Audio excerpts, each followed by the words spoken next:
స్వరూప్ నకారా ప్రణామాలు నీకివే ప్రాణబంధువా పెన్షనర్ల ఆత్మీయ ప్రేమ సింధువా ప్రణామాలు నీకివే ప్రాణబంధువా పెన్షనర్ల ఆత్మీయ ప్రేమ సింధువా నకారా ఓ నకారా శ్రీధర్మ స్వరూప్ నకారా విశ్రాంతోజోగుల హృదయాలలో ధృవతారవై విశ్రాంతోజోగుల హృదయాలలో ధృవతారవై మా వృద్ధుల పెదవులపై చిరునవ్వుల సితారా నకారా ఓ నకారా శ్రీధర్మ స్వరూప్ నకారా విశ్రాంతోద్యోగికి వార్ధక్యం భూతమై ఆర్థిక ఇబ్బందులతో అనునిత్యం సతమతమై విశ్రాంతోద్యోగికి వార్ధక్యం భూతమై ఆర్థిక ఇబ్బందులతో అనునిత్యం సతమతమై దిక్కుతోచని దుర్భర దీన స్థితి గమనించి దిక్కుతోచని దుర్భర దీన స్థితి గమనించి పెన్షన్ కోసం కోర్టున పోరాటం సల్పినావు ప్రణామాలు నీకివే. దానివల్ల రాబోయే ముప్పు ఎంతో చెప్పలేదు. ఎందుకంటే అది కనుక ఇంప్లిమెంట్ అయితే ప్రస్తుతం 65 లక్షల మంది సెంట్రల్ గవర్నమెంట్ పెన్షనర్స్, అలాగే ఒక 50 లక్షల మంది పెన్షనర్స్ చేయగలిగేది చాలా దారుణం. దానికి all India state government pension ఫెడరేషన్లో కూడా అన్ని రాష్ట్రాలు ఏకగ్రీవంగా దాన్ని వ్యతిరేకించడం, దానికి 17 సంక్రమణంలో ధర్నా చేయడం, ఆ ధర్నా కూడా లిమిట్గా 200 మందిని పర్మిషన్ ఇవ్వడం, అది కూడా 10 నుంచి 1 గంట వరకు. అదివరకు ఎప్పుడు రాగానే ధర్నా తగ్గి ఎంతమంది వచ్చేవాడు. కానీ ఈ మధ్య డిస్ట్రిక్ట్ పెట్టడం, దానికి 200 కాదు 400 మంది ఉండ కొంతమంది హాజరయ్యారు ఆ రోజు. అది బ్రహ్మాండంగా సక్సెస్ అయింది. జంతర్ మంతర్లో జరిగిన ధర్నా కార్యక్రమం ఒక ఊపు తెచ్చింది మన అసోసియేషన్ కూడా. All India state government federation, employees federation ఆధ్వర్యంలో కూడా మనకి ఆ సఫలత ఉంది. దానికి 18-19 హైదరాబాద్లో కూడా అలా మీటింగ్ జరగడం, ఆల్ ఇండియా టీసీ మీటింగ్ జరగడం కనిపిస్తుంది. దాంట్లో ఏదేమైనా సరే ఈ చట్టాన్ని వ్యతిరేకించాలి అని నిర్ణయం తీసుకోవడం, దాని సందర్భంగానే రేపు 17-12 అంటే మన స్టేట్లో నకలా గారి విజయవంతం ప్లాన్ చేస్తున్నాం. అప్పుడు ఆ మూమెంట్ వచ్చిన తర్వాత దాన్ని బట్టి మళ్ళీ ఫిబ్రవరి 26 ఫిబ్రవరి 22వ తారీఖు 23వ తారీఖులో కురుక్షేత్రంలో హర్యానా కురుక్షేత్రంలో all India state government federation national executive meeting జరగబోతా ఉంది. రేపు 17వ తారీఖు నుంచి దాన్ని బట్టి ఆ మూమెంట్ ఎలా ఉంటుందో చూసి దాన్ని బట్టి మళ్ళీ ఏ నిర్ణయం చేయాలి, ఏ యాక్షన్లోకి వెళ్ళాలి అనేది ఆ మీటింగ్లో కూడా నిర్ణయిస్తారు. కాబట్టి దానికి మొన్న మేము గంటమందరి గంటకైతే 5 గంటలు జరిగింది. ఈసారి కూడా రాష్ట్ర కార్యవర్గంలో కానీ జిల్లా ప్రెసిడెంట్ సెక్రటరీ కానీ ఎవరైనా నా జిల్లా ఒకళ్ళని తీసుకెళ్దామనే ఒక ప్రపోజల్ పెట్టాం. అది మీకు ఆల్రెడీ కమ్యూనికేట్ చేశాం. ఎవరు జిల్లాకు ఒకళ్ళు ప్రెసిడెంట్ కానీ సెక్రటరీ కానీ జిల్లా కార్యవర్గం ఆ జిల్లాలో రాష్ట్ర కార్యవర్గ సభ్యులు కానీ ఎవరైనా జిల్లాకు ఒకళ్ళు ఇస్తే దాన్ని కూడా ఈ నెలాఖరుగా మీరు డిసైడ్ చేసి టికెట్ విరోధం చేయాలి. దాదాపు 5 days ప్రోగ్రాం. వెళ్ళడం 2 రోజులు, రావడం 2 రోజులు, అక్కడ 2 రోజులు మీటింగ్, అక్కడ 2 రోజులు, మొత్తం 5 రోజులు. కాబట్టి డెలిగేషన్ ఫీజు ₹1000 పర్ హెడ్, మళ్ళా ఎక్స్పెన్సెస్ అంతా మనం ఏజీ ఎందుకంతగా ఎవరైనా చెప్తున్నామంటే ఒక ఏజ్కి వచ్చినాక అంతా మా కన్సెస్ కట్టించి వచ్చినాయి. మేము డయాస్ మీద ప్రాజెక్ట్ని హెల్ప్ కావాలంటే మా వాళ్ళు ప్రజెంట్ చేసి నేను చెప్పడం జరిగింది. కాబట్టి మన స్టేట్ ఇంప్రెషన్ పోకుండా మనం కాపాడుకుంటా మన జాగ్రత్తలు మనం తీసుకుంటా వెళ్ళాలని వివరంగా చెప్పడం జరుగుతుంది. కాబట్టి మీరు ఆలోచించి ఈ నెలాఖరు లోపల జిల్లా మొక్కలు జిల్లా ఒకళ్ళు ఎవరైనా పేర్లు తీసుకెళ్ళడానికి రెడీ ఉంటే వాళ్ళకి దృష్టి కల్పించాలి, వాళ్ళు కూడా అరేంజ్మెంట్ చూసుకోవాలి. కాబట్టి ఇవన్నీ కొంచెం మనసులో పెట్టుకొని చేయాలని కోరుతున్నాం. ప్రతి ఒక్కళ్ళు గవర్నమెంట్ దగ్గరికి వెళ్ళి ప్రతి డిమాండ్ అడగలేదు కాబట్టి సంఘం ఏర్పడుతుంది. ఆ తాలూకా లెవెల్లో అట్లా జిల్లాలో అలా స్టేట్లో మన సంఘాలు నడుపుకొని మనం రిక్వెస్ట్ చేసి మనం ఏం గవర్నమెంట్ అడిగాం, గవర్నమెంట్ మనం చేస్తూ ఉంది, అవన్నీ మన మ్యాగజైన్ ద్వారా మనం తెలియపరుస్తున్నాం. కాబట్టి మీరంతా కూడా సహకరించి మ్యాగజైన్ కూడా ఇంప్రూవ్ చేసుకుంటే దానికి అయ్యే పేపర్ వాయిస్ అదే మనకి కాబట్టి దాన్ని అలా డెవలప్ చేయాలని కోరుతూ ఇంకా మిగతా విషయాలు ఏమంటే గ్యాస్ మీద వారి ప్రస్తావన వచ్చింది. వారు retired deputy director of women welfare. వారు మా జిల్లాకి మా జిల్లా సభ్యులు. అలాగే ఆ తరువాత మా జిల్లా నుంచి గుంటూరుకు వచ్చి గుంటూరులో సెటిల్ అయినటువంటి వారు సభ్యులు. వారు మా రెండు జిల్లా సంఘాలకు కూడా ఎనలేని సేవలు అందించారు. ప్రధానంగా విమలాదేవి గారు మీరు ఊహించి కూడా ఉన్నారు. వారు వారి భర్త సంఘ సేవా కార్యకలాపాలలో వారికి ఇది ఇప్పటి లేటెస్ట్ పర్సనల్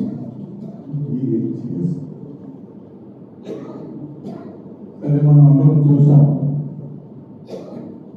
దీపావళి, దసరా, 3వ తారీఖు క్యాబినెట్, 10వ తారీఖు క్యాబినెట్, 12వ తారీఖు క్యాబినెట్. ఈ క్యాబినెట్లో ఒకరికి 2 బిలియన్లు కూడా రావచ్చు, ఈఆర్సీ రావచ్చు, పత్రికలు కూడా రాసినాయి. మనం ఎంతో యాంగ్జైటీతో మనం కూడా ఏదో చూసాం. సరే ఇవన్నీ కాదంటారు మీరు అలాగనుకోండి, ఇవన్నీ కాదు మా ధోరణిలో మేము పాటిస్తాం విద్యుత్ ప్రభుత్వం. వాటి మీద ఎటువంటి నిర్ణయాలు తీసుకోకుండా మరి సడన్ గా ముఖ్యమంత్రి గారు ప్రకటన చేయటం. సరే క్యాబినెట్ సబ్ కమిటీని దాన్ని వేయటం, క్యాబినెట్ సబ్ కమిటీతో మీరు ముందు మాట్లాడండి అని చెప్పడం. ఆ సబ్ కమిటీ వాళ్ళు పొద్దు నుంచి సాయంత్రం వరకు మనకి బొమ్మలు టీవీ స్క్రీన్లో వాళ్ళు చేస్తున్న కార్యకలాపాలు, వాళ్ళు మనం చేస్తున్న ప్రయోజనాలు ఇవన్నీ కూడా టీవీ స్క్రీన్లో మనం వాళ్ళందరికీ చెప్పి ఈ ఒక నిర్ణయం నేను చూసుకుంటాం, మేము మాట్లాడుకుందాం అని చెప్పి ఇప్పుడు మన వాళ్ళందరూ ఈ 15 సంఘాలు జేఏసీ తరఫున అలాగే మన పెన్షన్స్ అసోసియేషన్ తరఫున ఈ మన సంఘాలైన వారి డిమాండ్స్ చెప్పారు. వీటన్నిటి మీద సరే ఫైనల్ గా నేను తెలుస్తాను, సాయంత్రం నేను వచ్చి మాట్లాడతాను, మీరు మంత్రులు అందరూ కలిసి రండి చెప్పి ముఖ్యమంత్రి గారు చెప్పారు. సరే ఇవన్నీ సాయంత్రం వరకు వీళ్ళ దగ్గర ఉండి అక్కడి నుంచి మళ్ళీ ముఖ్యమంత్రి గారి దగ్గరికి వెళ్ళడం, ఆయన ఫైనల్ గా ఒక నిర్ణయం తీసుకుని నిజమే మీరు చాలా ఇబ్బందులు పడ్డారు, మీకు ఇవ్వాల్సింది ఉన్నది, అయినా కూడా నేను ఒక డిఏ ఇస్తాను అని చెప్పినప్పుడు వీళ్ళందరూ ఆశ్చర్యపోయారు. That is not his expected only issue. They have never expected it from the mouth of the chief minister. ఇది సరే ఆయన తర్వాత కనీసం పిఎల్సి అనౌన్స్ చేస్తారు అని ఎక్స్పెక్ట్ చేశారు. దాదాపు అందరూ ఎక్స్పెక్ట్ చేశారు పిఎల్సి అనౌన్స్ చేస్తారు. పిఆర్సీ వల్ల ఇప్పుడు ఇమీడియట్గా ప్రభుత్వాలు నయా పైసా ఖర్చు ఉండదు. పిఆర్సీ అనౌన్స్ చేస్తారు, ఆయన 6 నెలలు 9 నెలలు ఏడాది టైం తీసుకుంటాడు. అది ఆ తర్వాత దాని ఇంప్లిమెంటేషన్ డేటు ఫార్మాలిటీస్ అవి తర్వాత ఉంటాయి. కనీసం అది కూడా లేకుండా ఆ రోజు సమావేశం ముగిసి మనం ఎక్స్పెక్ట్ చేసింది రాలేదు. ఇది 1/7/23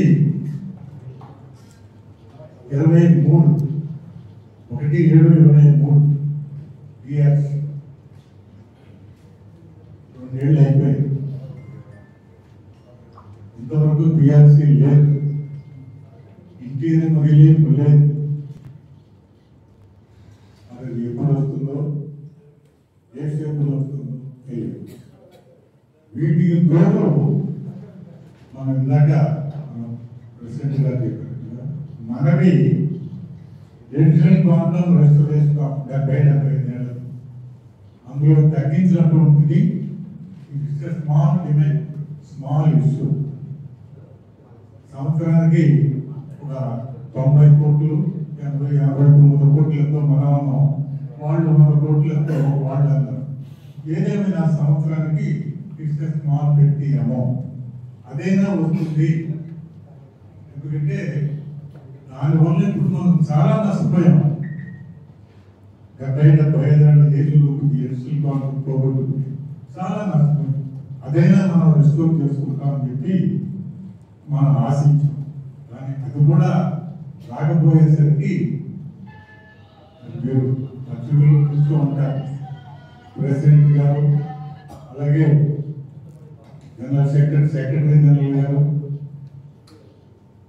విద్యాశాఖ స్టేట్ జేఏసీ చైర్మన్, వీళ్ళందరూ కలిపి ముఖ్యమంత్రి గారికి పర్సనల్గా మరి మా ఇది ఉండిపోయిందండి, మాకు రాలేదు, ఎడిషనల్ క్వాంటమ్ చాలా చిన్న డిమాండ్, అది మా దురదృష్టవశాత్తు గత ప్రభుత్వం కాలంలో మాకు అది నష్టం జరిగింది.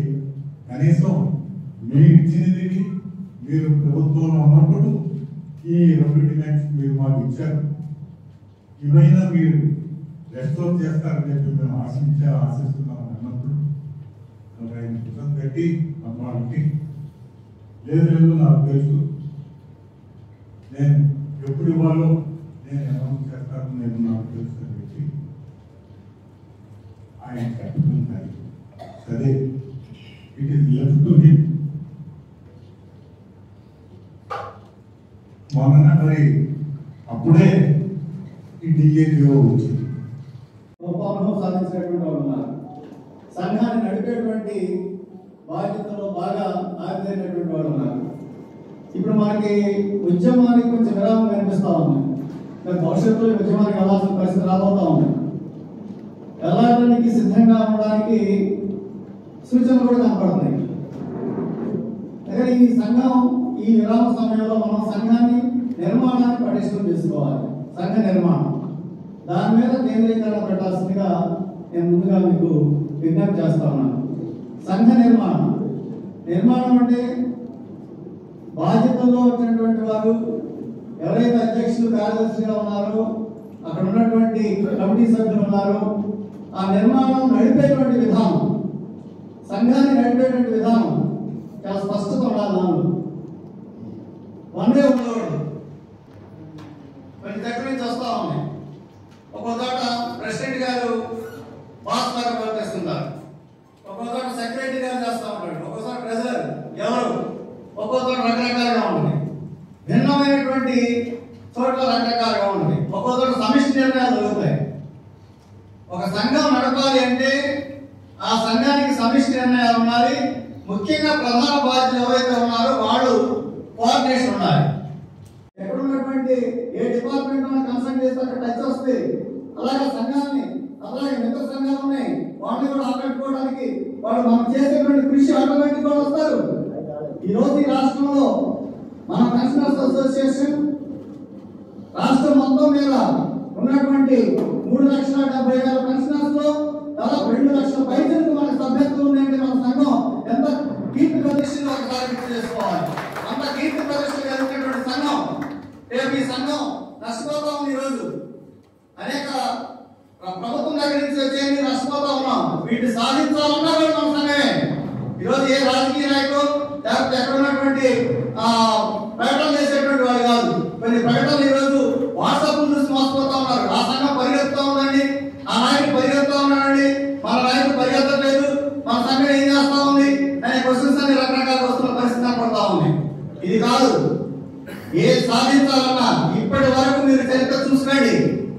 స్టేట్ గవర్నమెంట్ పెన్షనర్స్ అసోసియేషన్ ఏదైతే మనకు ఉందో ఈ రాష్ట్రంలో ప్రతిదీ కూడా మీరు చూసుకున్నటువంటి పిఆర్సీ దగ్గర నుంచి చూడండి.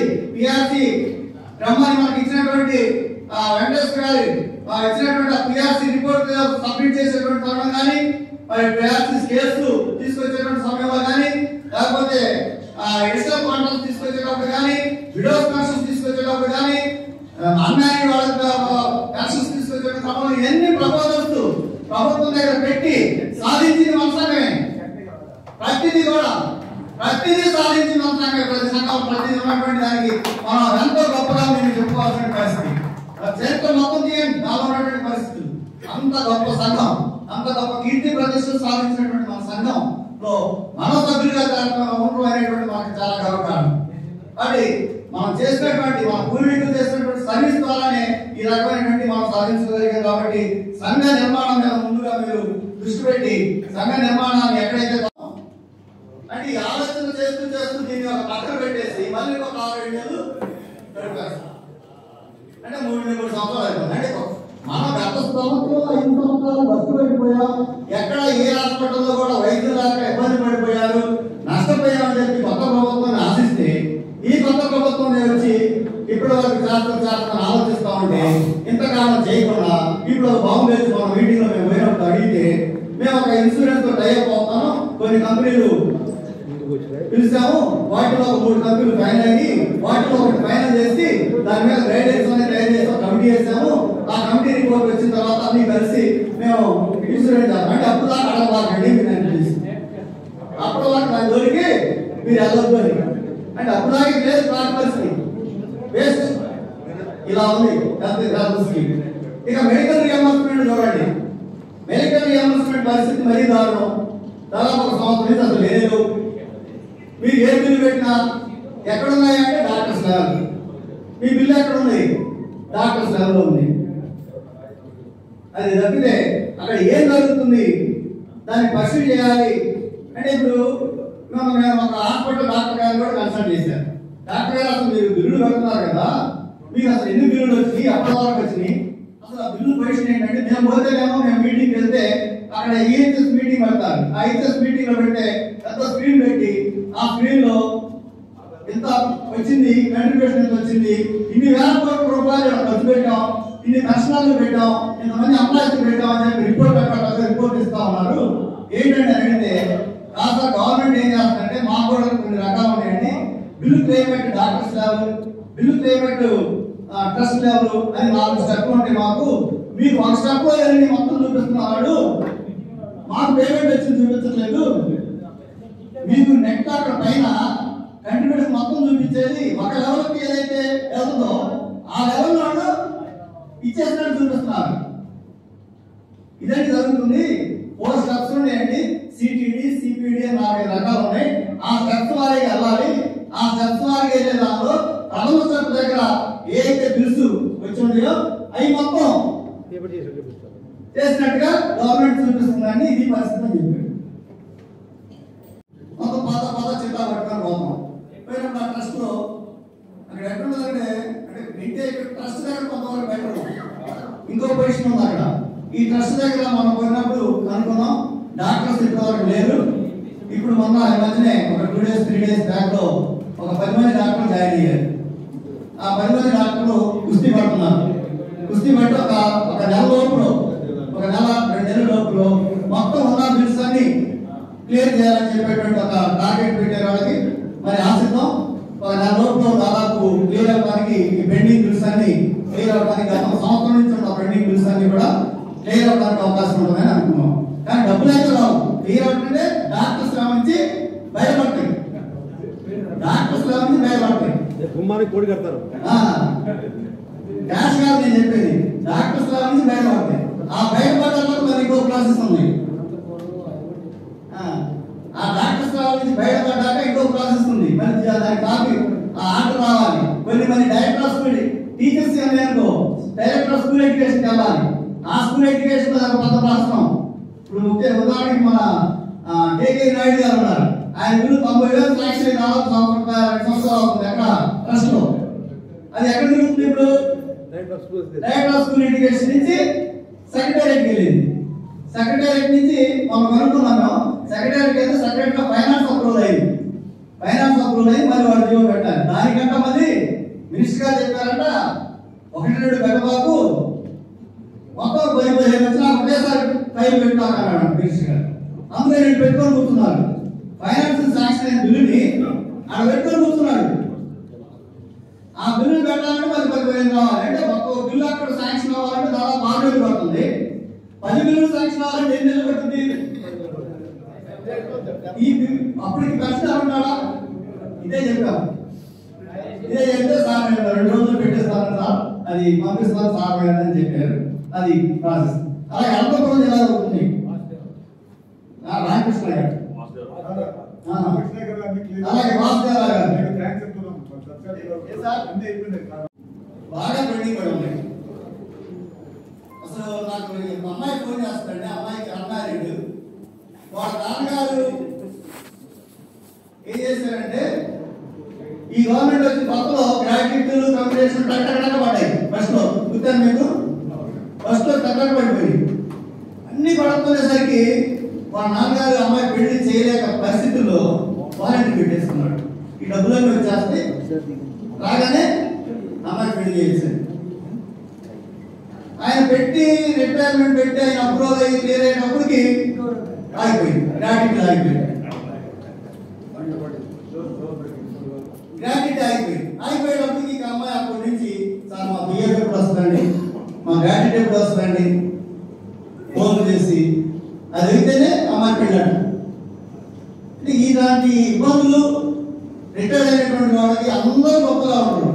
చాలా మంది ఎంప్లాయీస్ అంటే రిటైర్ అయిన తర్వాత ఆ వచ్చే కొద్ది డబ్బులతోటి ఏదో ఒక ఆశ, పిల్ల పెళ్లి చేయాలనో, చదువులు పెట్టుకోవాలనో, చిన్న ఇల్లు పెట్టుకోవాలనో, చిన్న స్థలం పెట్టుకోవాలనో, అమ్మాయిలు చేస్తానో, పిల్లలు చేయాలనో ఏదో ఒక ఆశతో మనం ఉద్యోగం చేస్తాం. 35 సంవత్సరాలు 36 సంవత్సరాలు ఉద్యోగం చేసి ఆ వచ్చేటువంటి చిన్న ప్రతి నెల వచ్చేటువంటి జీతమేమో మన ఖర్చులు సరిపోతా ఉన్నాయి. చివరికి రిటైర్మెంట్కి వచ్చే డబ్బులే మనం సేవ్ చేసి ఆ డబ్బులు కూడా మనకి రిటైర్ అవ్వగానే ఇవ్వకపోతే ప్రభుత్వాలు ఎంత దారుణం.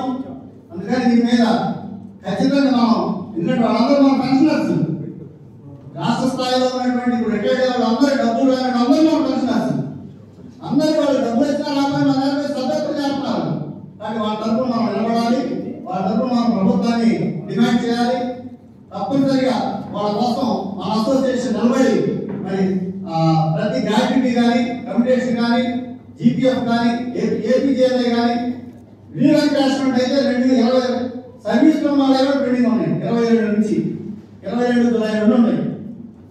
ఇట్లా ఇవన్నీ కూడా రాబట్టడానికి ప్రభుత్వం తరఫున మనం కూడా ప్రార్థన చేసి రాబట్టడానికి మన వంతు కూడా అసోసియేషన్ తరఫున కృషి చేయాలని చెప్పి. మట్టి ఖర్చులు వస్తున్నాయండి. మా బాగిని మధ్యకాలంలో రిలీజ్ చేశారు. అన్ని రిలీజ్ అయ్యి మొత్తం 400 మంది రాష్ట్ర వ్యాప్తంగా పెండింగ్ ఉన్నాయి. అన్ని రిలీజ్ అయ్యాయి మట్టి ఖర్చులు మొత్తం. అది కూడా మనం ప్రాతినిధ్యం చేసాం. అది నేను ప్రాతినిధ్యం చేసాం. మనం మట్టి ఖర్చులు తీసుకున్నాము. ఈ రకంగా ఈ రాష్ట్రంలో యాజ్ ఏ పర్సనల్ గా ఎవరైతే ఏ సఫరింగ్ లో ఉన్నారో వాళ్ళు ఐడెంటిఫై చేసి మన దగ్గరికి వచ్చినటువంటి పెన్షనర్ కి మనం భరోసాగా నిలబడే సంఘంగా వాళ్ళకి మేము ఉన్నాం, మీకేం ఇబ్బంది లేదు అని ధైర్యాన్ని ఇచ్చి మరి ఆ రకంగా మనకి ఏ ఆఫీసర్ దగ్గరైనా ధైర్యంగా మన సంఘం తరఫున ప్రాతినిధ్యం చేయండి, అడగండి. అక్కడ ఎవరైతే స్టేట్ కమిటీకి తెలియజేయండి. తప్పనిసరిగా మేము దిగి వాళ్ళందరితో మాట్లాడి సెట్ చేయడానికి మేము సిద్ధంగా ఉన్నాం. ఈ రకంగా మన రాష్ట్ర వ్యాప్తంగా మన సంఘాన్ని నిర్మాణాన్ని పటిష్టం చేసుకోవడానికి ప్రతి ఒక్కరు కృషి చేయాలని కోరుకుంటూ ఏ వచ్చిన ఇబ్బంది రాష్ట్ర కమిటీ అండగా ఉంటుందని తెలియజేసుకుంటూ సెలవు తీసుకున్నాం. మన సంఘం తెచ్చింది. ప్రతి మీటింగ్ కూడా జేఏసీతో పాటు మనం కూడా ఇన్విటేషన్, ప్రతి మీటింగ్ అటెండ్ అవుతున్నాం. జీఐడి నుంచి మనం ఆర్డర్ తీసుకున్నాం, అయినా మనం మ్యాగజైన్ చేసాం, కావాలంటే మీకు కాపీ సప్లై చేస్తాం.